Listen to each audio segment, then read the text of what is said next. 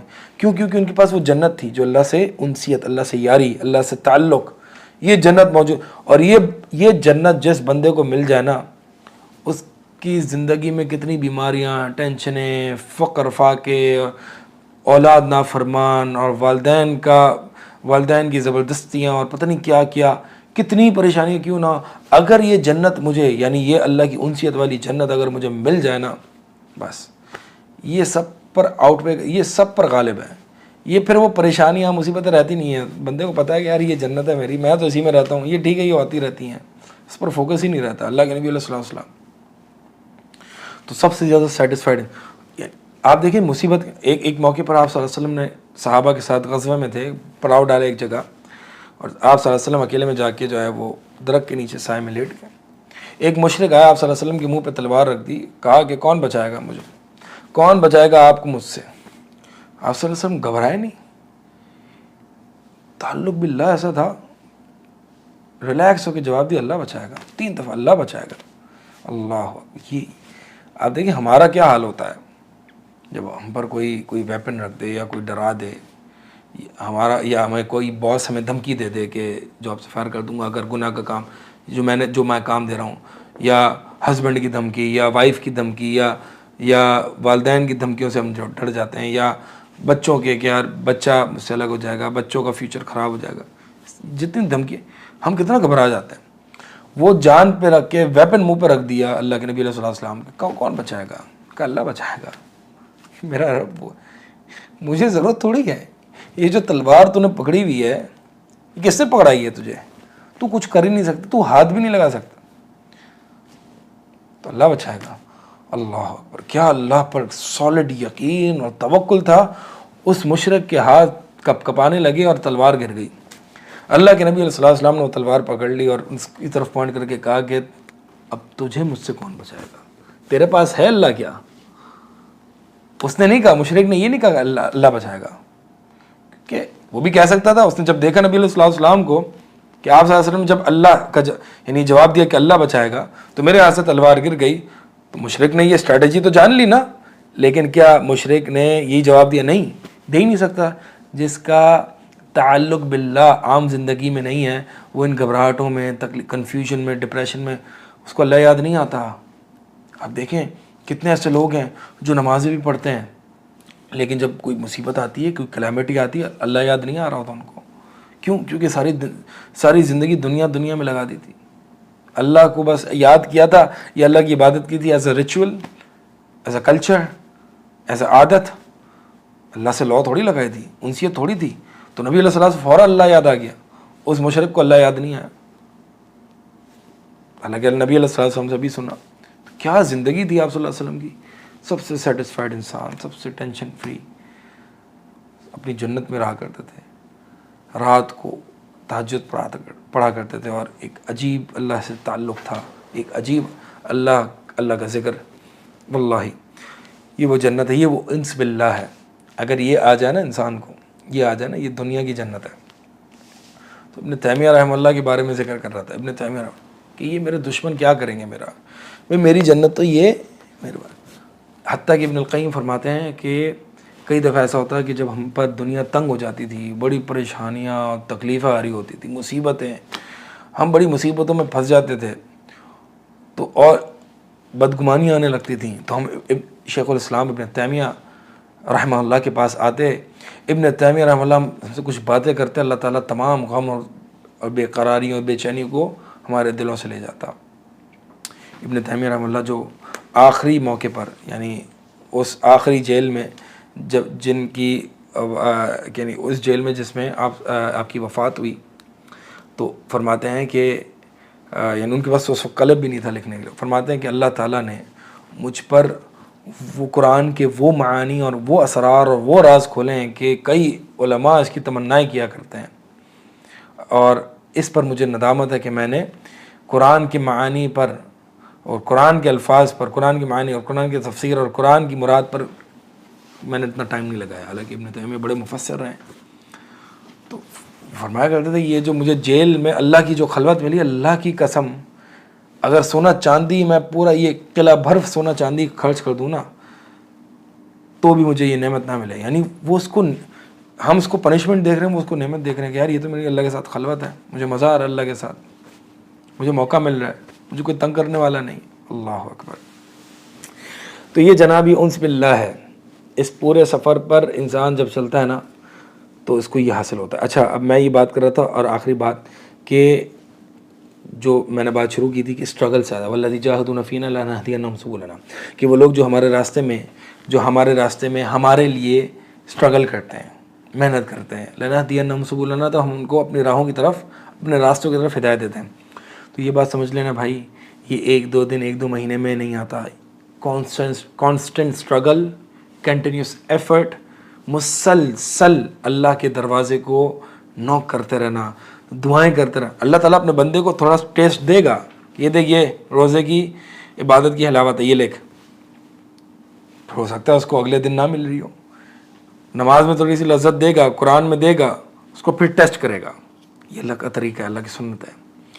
پھر جو اس ٹیسٹ میں پاس ہوگا کہ جو باوجود اس کے کہ اس کو شاید لذت فیل نہ ہو رہی ہو، پھر بھی اللہ کے لیے لگا ہوا ہے کہ اللہ تو مجھے پتا تو ایک دن آئے گا، تو میرا یہ دروازہ کھولے گا جہاں پہ یہ جنت میرے دل میں آئے گی، اور پھر میں تیری سرور اور لذت کے ساتھ عبادت کروں گا.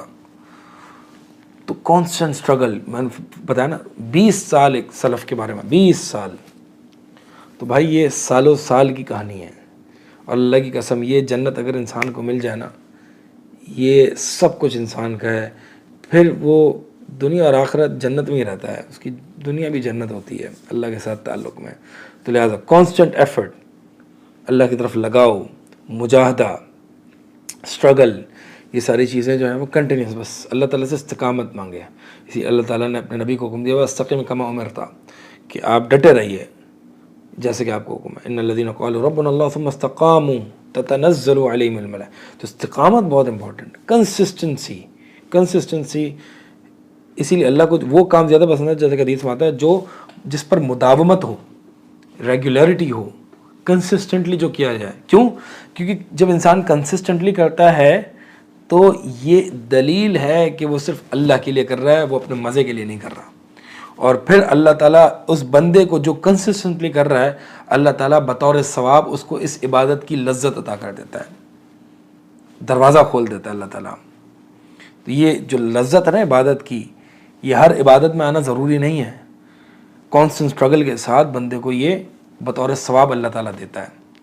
تو اللہ تعالیٰ سے دعا ہے کہ اللہ تعالیٰ ہمیں یہ انس باللہ، یہ دنیا کی جنت، یہ اللہ سے خطاب کی لذت، اللہ کی کمپنی، اللہ کا ساتھ، اللہ سے مناجات کا سرور، اللہ کی یاد کا سرور، اپنے دل میں ایک نور، یہ تمام چیزیں اللہ تعالیٰ ہمیں عطا فرمائے. اقول قولی ھذا استغفر اللہ لی ولکم.